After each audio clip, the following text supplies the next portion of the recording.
Welcome to Relationship Mastery, a podcast for those who want to learn how to master the art of creating happy, healthy, and loving relationships. Please join me, Adey-Jones, and my co-host, Barry Selby, each Tuesday at 1 p.m. Pacific for a lively and informative conversation on everything to do with relationships. Welcome, everybody. Thank you for joining us again for another lively chat here with Del and Barry.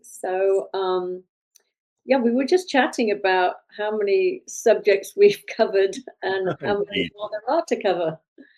But I was thinking this week, I was thinking about regret, because I don't know about you, Barry, but I'm somebody that tries not to go to regret. I feel that it's a place where, number one, the past is the past. We can't get to redo it. For me, I feel like regret can sometimes sap me of my energy of forward thinking and how to move forward. Right. But at the same time, as much as I do think that, I do think there are benefits to reflecting on previous episodes that maybe you wish you'd behaved differently or done a different thing. But I think that's different from what I'm talking. When I talk about sort of fear, not wanting to get sucked into regrets. I know so many people that live in the past. If only I hadn't have done this. If I hadn't have sold that house 20 years ago, I would never. And it's like, really?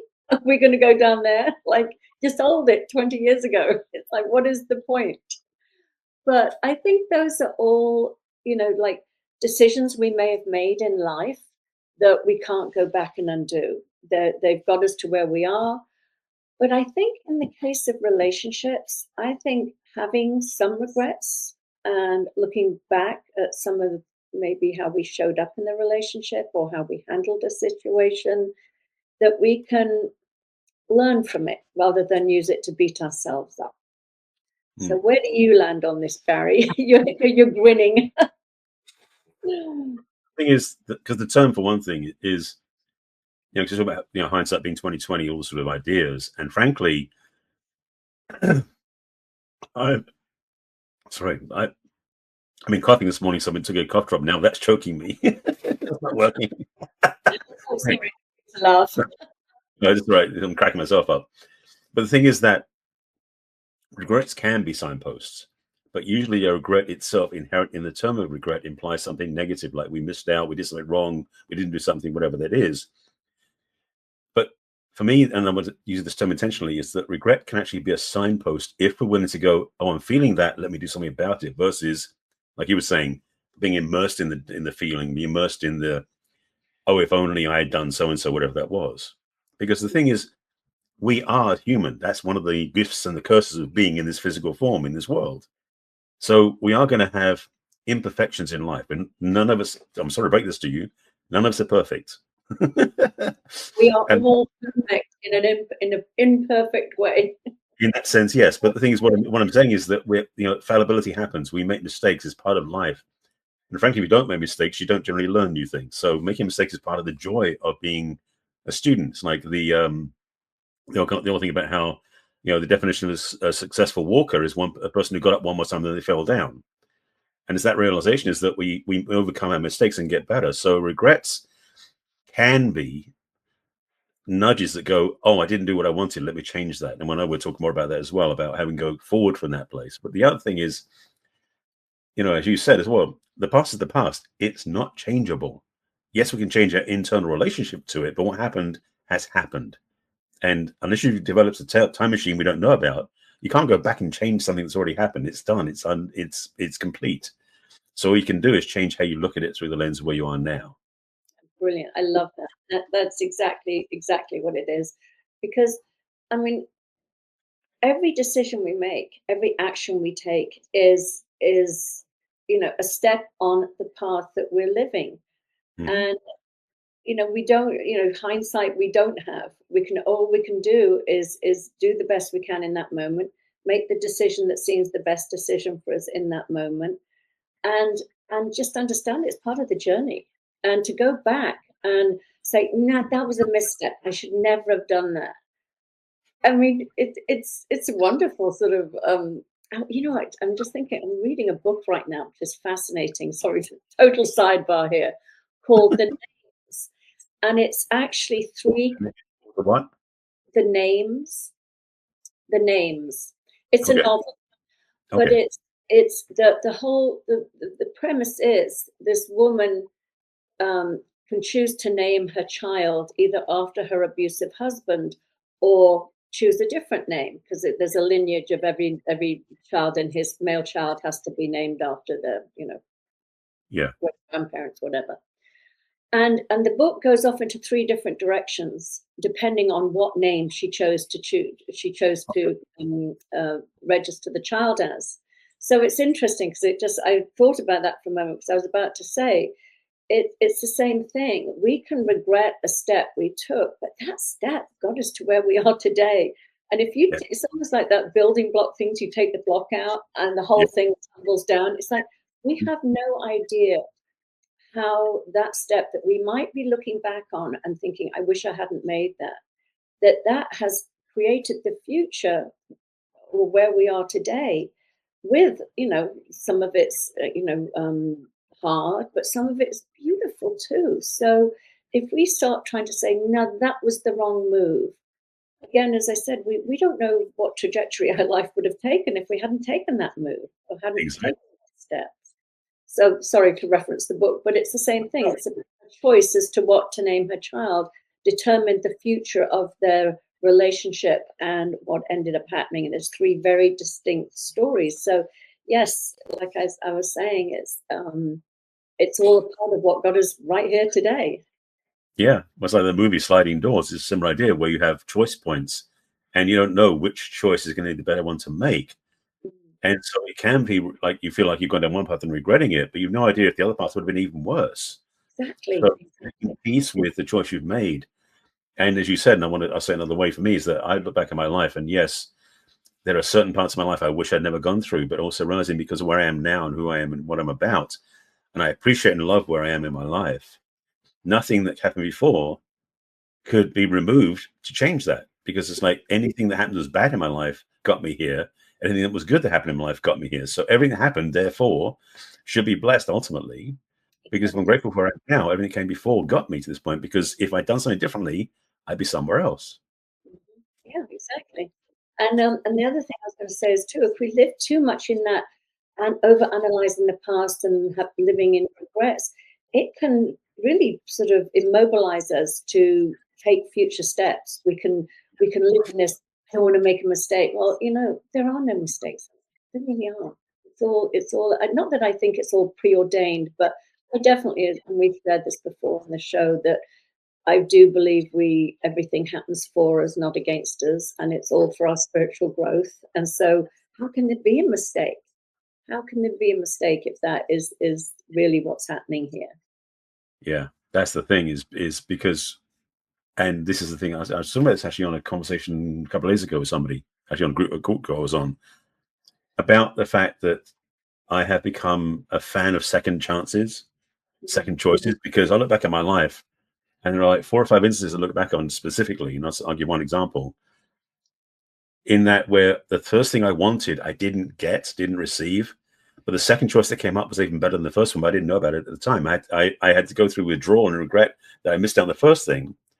But the second thing that actually I ended up getting, and the instance I'll use the example from, when I was at college, I went to a polytechnic in England, which wasn't a university; it was like an industrial school, meaning that you or a trade school rather. It's basically you go to college for a year, then you go work in the industry, and then go back to college for another year, and then go. It's like you alternate between college education and then practical work in the business you're in, and then go back and forth until you graduate. At the end of the first year, all of our students in our class, and it was in computer programming back in the day, there were jobs offers, and I got the first one on the list that came up was the one that was offered to me, and I turned it down because it didn't feel right. And it was a good paying job, but it was for a research company that was doing some work back in Essex. It was Marconi radar is what it was. I remember vividly now. But I didn't say yes to it. And the thing is, because the choices went through, whoever was next in line got the next choice and everything. So I went to the back of the line, and I got the last choice that came up. But that choice was working for a computer company in London that took me to Europe and took me to another company and paid me really well, because it was a commercial company, not a science company. So I didn't know that was available, because I just simply said this wasn't lining up. And I said no to the first choice. The second choice took me on a whole different path that eventually got me to the United States and to the life I live now. That I think if I took the first job, I never would have left Essex. So for me, and I've had that in a few times, the instances in my life where the first thing that sort of was presented to me, I looked at, and part of me either said no or it wasn't available to me. But the choice after that was actually a better, but like almost like I know something better is coming, and I was right. Yeah, yeah. And it can sometimes be, I mean, that was a fortunate thing for you, and that did work out that you could look at it and go, wow, that was the better choice. But again, sometimes even when it looks like, that what we got was sort of leftovers or not what we would have chosen or really wanted, there's something in it. There's a gift in it. There's something for us that we needed to learn, and that's why we were guided. Because that's the other thing is, regrets assumes that life is all down to us and that we're, fully responsible for everything that goes on. Um, Yeah. yeah, and the arrogance of that, of not going, we were guided. There was a bigger, whether we call it God, universe, whatever you want to call it, but there was something guiding us to make that decision, because there was something for us to gain from making that decision, even if it was painful. It was definitely something we needed to go through.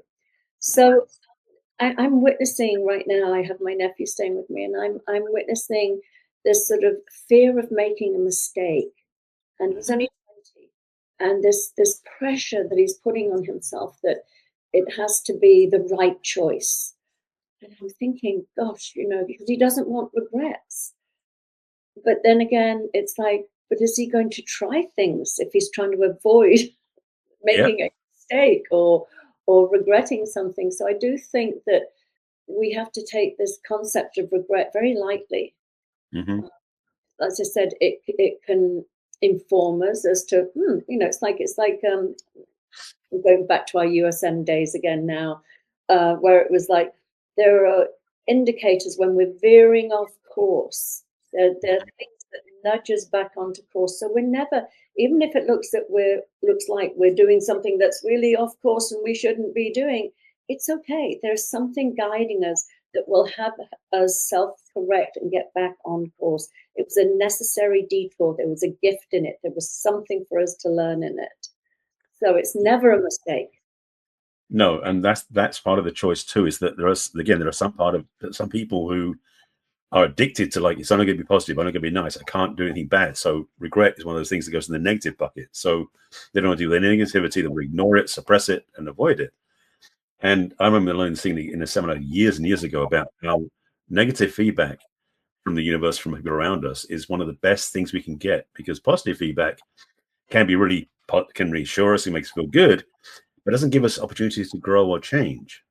And they said, one, it's like, imagine if you had decided you want no negativity in your life, getting out in the morning, going up to your car, opening the hood or the bonnet, and taking off the negative turn on your battery, saying there's no negativity in my life. The car won't start.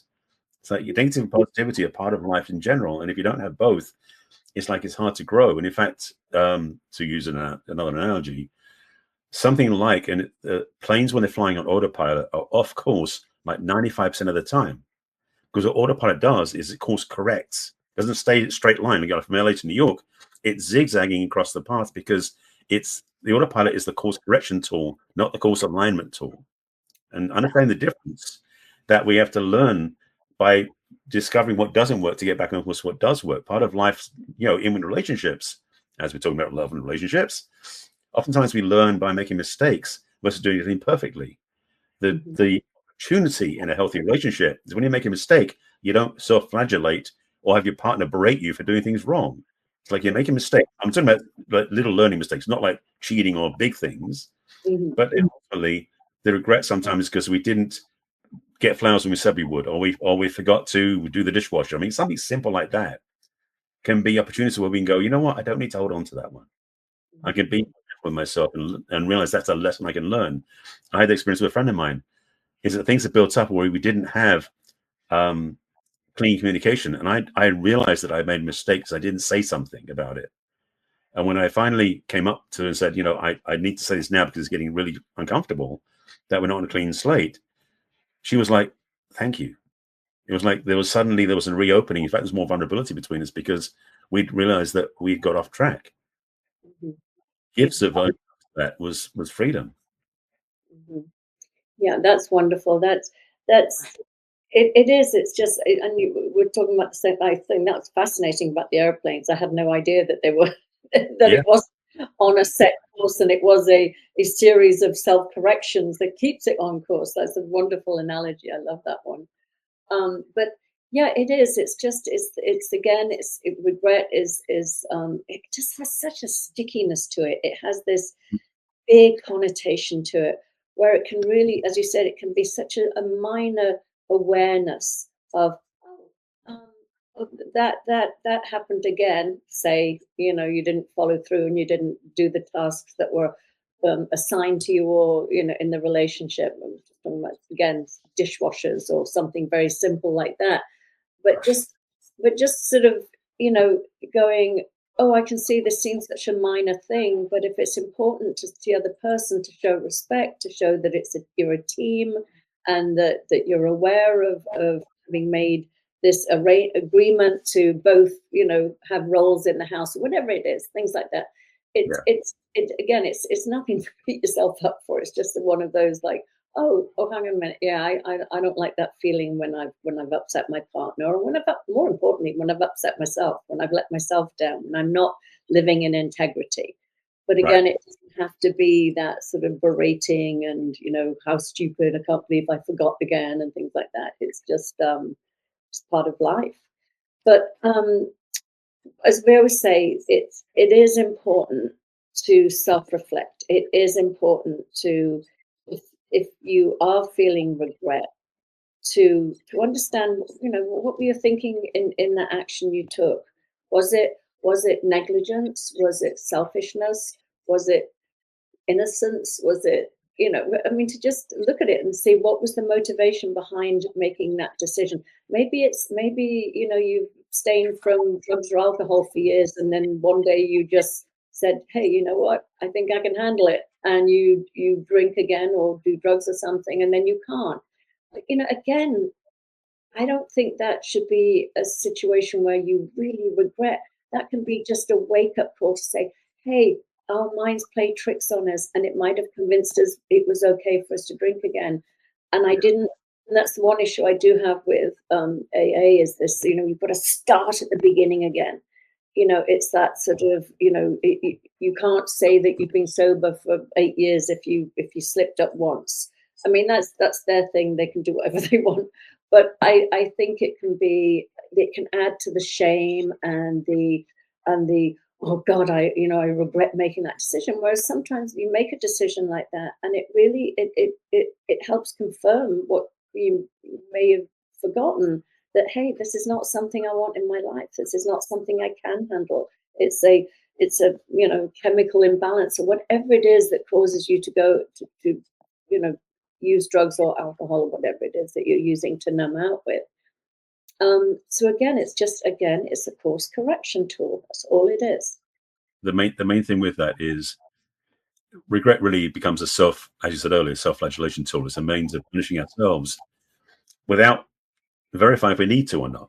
One of the biggest gifts we give ourselves is to own up to somebody. If it's our partner, or if it's our sponsor, if it's somebody else who we have a level of accountability with, to say, I think I messed up. This is what happened. This is what I did. First of all, 9 times out of 10, when you say that, it's automatic forgiveness, because the reality is owning up to it is all that's needed. It doesn't require corrective action sometimes. So holding on to, and this is what regrets usually are, is this hidden, like, private secret thing of, like, I'm gonna keep beating myself up because I didn't do the right thing forever and ever and ever, and never tell anybody I did it, which is why it's not helpful in that sense. Yeah. So, and when regret is an indicator, when you can say, start to feel that tinge of being regretful, let me do something about it now. Let me say, honey, I'm sorry I messed up. I said I was going to do this and I forgot. I want to make sure you understand that I know I did it and I made a mistake about it and I want to fix it. How can we resolve it more peacefully, sort of things? Like, taking corrective action based on that nudge is the way through this journey, I think. Oh yeah, I love that 100%.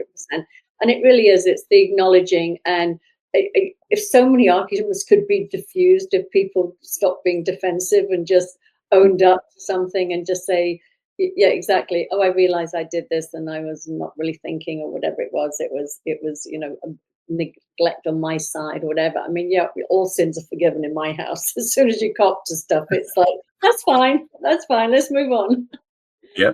But, yeah, so yeah, this, and again, I'm noticing with this regret thing that I'm witnessing around me is really getting stuck in the past. Because I was sharing that, from my perspective, that yeah, things happened when I was a child that weren't particularly healthy or didn't feel good, and definitely set me up for some challenges in life. But I don't regret any of it because it truly made me who I am today, and I'm very happy with who I am today. I'm not saying I don't have moments where I'm like, "Oops, shouldn't have done that or said that," but overall, I am very, very happy with where I am in life. Yeah. And then I see some people that are just still so stuck in, and I get it. I think it's a process. I think, when you're younger and you get stuck in that feeling like, I wish this hadn't have happened. I wish that, regrets over everything, not even their own actions, regrets over the actions of their parents or things like that. It's just it can just lead to this, as I said, taking you out of the present moment, to this overthinking, over analyzing to the point where there is this paralysis. And that to me is, I'd rather be moving into regretful situations and going, "Ooh, I got burnt there. Oof, I learnt my lesson there," than to just stay paralyzed and not moving in life, the fear Yeah. of having a regret or making a mistake. Which, again, as I say, I don't think. I think once we get into that good, bad, mistake, all those things, that all those judgments about our actions or the actions of others keep us from growth. The thing for that, it feels like it's regret really is a doorway, or should I say two doorways, because it is, like you're saying, the downward spiral into paralysis or into regret or into self abuse ultimately, because you're just completely like judging yourself and complaining to yourself about what you're not doing right and holding yourself back from making anything different going forward, or choosing the other door, so to speak, to what can I do about it? What can I use this for that can help me grow and change? And a lot of people, frankly, are stuck in the former camp. They prefer to sit in their own disgust and upset because they feel like they can't win. And truth is, oftentimes the regret is something very simple, but gets multiplied and multiplied because of our own previous blame and judgment we carry about ourselves. It gets in the way of our being whole. So for me, regret is something that some people, I realize, some of my clients and friends have used as a force magnifier, if you want to use that, sort of force multiplier on their initial shame they've been carrying for the last 20 years. So it doesn't help. Yeah. But if it can be used as a tool to go forward, it can change the direction of your life. I'm glad you brought up that word, because that's exactly what I was thinking. I was thinking it's shame. It's, if we are shame based, regret is just another way to add to that shame, and that's what forces us into hiding, is this belief that there's something wrong with us, that there Right. is not that we may have done something that we regret doing, but that we at our core are bad and wrong, not the action we took.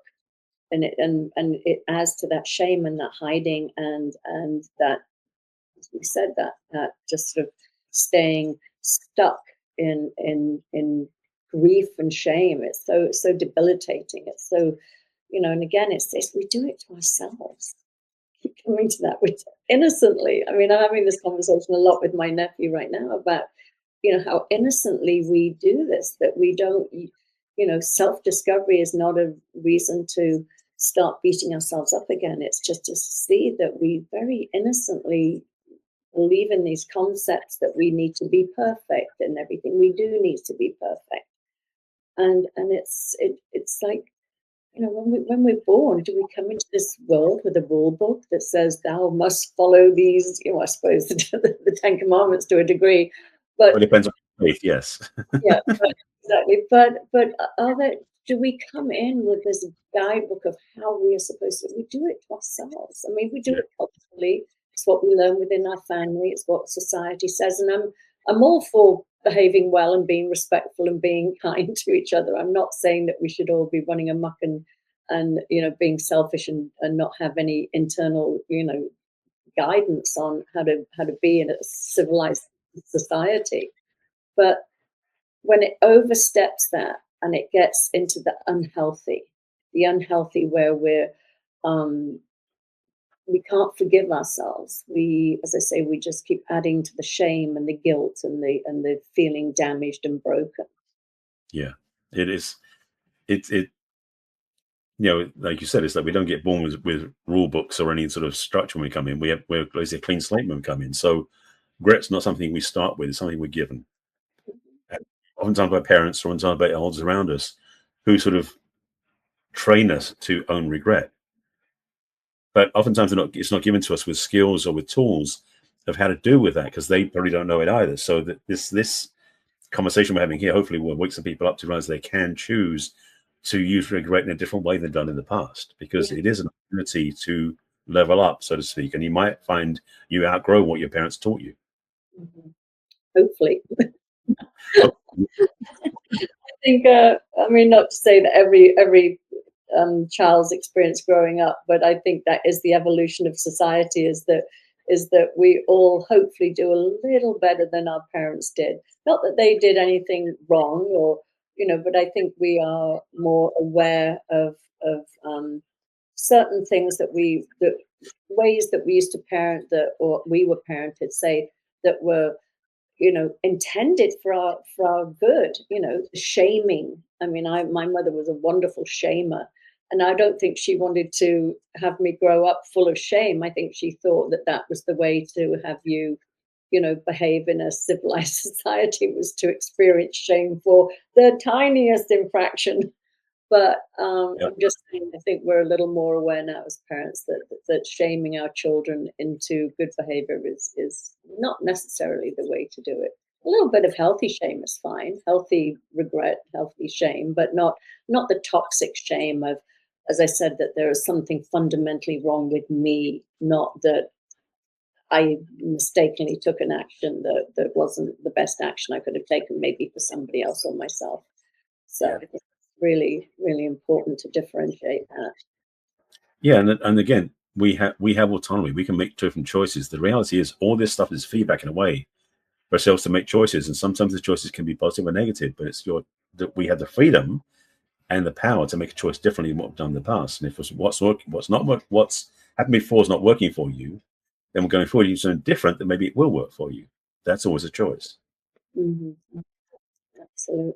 Just keep that airplane in mind. If the airplane doesn't know how to get from A to B in a straight line, it is a journey of self-correcting. I love that. I think it's such a great analogy, and a very easy one to remember. So. Yeah. Well, I learned that lesson 35 years ago. It's still in my head. So yeah, it works. Exactly. All right. So yeah, don't let regret beat you up. Use it as information to have you course correct if you feel like you're not going in the direction you'd like to go. Exactly. Thank you again, everybody. Thank you for joining us, and we will see you all next week. Take care. Take care. Bye-bye. Bye. We trust you enjoyed this episode and invite you to share this with your friends and loved ones. In fact, please subscribe to our Relationship Mastery podcast. That way you'll get each new episode fresh and shiny as soon as it is released. We'd love to hear from you as well. So go ahead and enter your questions and comments at relationshipmastery.show. Take good care. We will connect with you in our next episode of Relationship Mastery.